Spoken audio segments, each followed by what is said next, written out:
కాల సమయంలో నీ పాపం పోవాలంటే, నీకు నెమ్మది కావాలంటే, నీకు క్షమాపణ దొరకాలంటే యేసు ప్రభువు ఒక్కడే.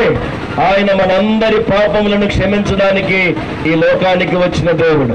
ఆయన తాను చెప్పినట్టు మూడవ దినమున మృత్యుంజయుడై తిరిగి లేచిన దేవుడు. ఆయన ప్రపంచంలో అందరూ కూడా మరణం ముందు ఓడిపోయారు, కానీ మరణమే యేసయ్య ముందు ఓడిపోయింది అని చెప్పడానికి ఈరోజు మేమందరం కూడా ఈ పునరుద్ధాన ర్యాలీని చేస్తా ఉన్నాం.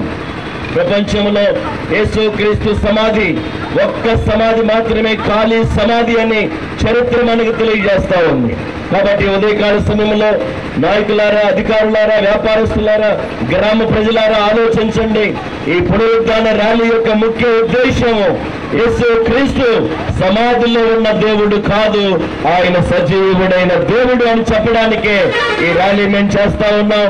ప్రభునందు విశ్వాసం ఉంచండి, మీరు మీ ఇంటి వారు రక్షించబడతారు.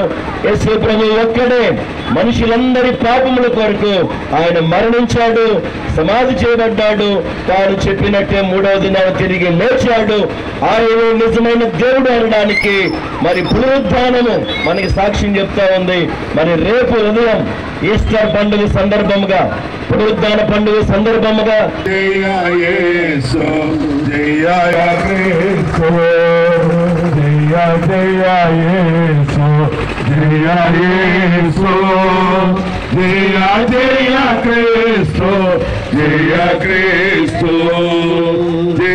జయ రాజా, జయ రాజా, జయ జయ రాజా.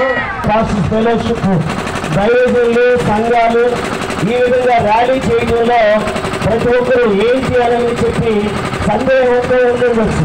అనేకులకు మేలుకరంగా జీవించిన జీవితం, రోగులను స్వస్థపరిచారు, మరి దయ్యాల పట్టిన వారిని విడుదల కలుగజేశారు, చనిపోయిన వారిని బ్రతికించారు. ఆయన ప్రపంచమంతా కూడా మంచి శుక్రవారంగా ప్రకటించడం జరిగింది. కారణం ఏంటి అని అంటే, ప్రభువైన యేసుక్రీస్తు వారు పాపుల కొరకు తన ప్రాణాన్ని స్వచ్ఛందంగా పెట్టారు.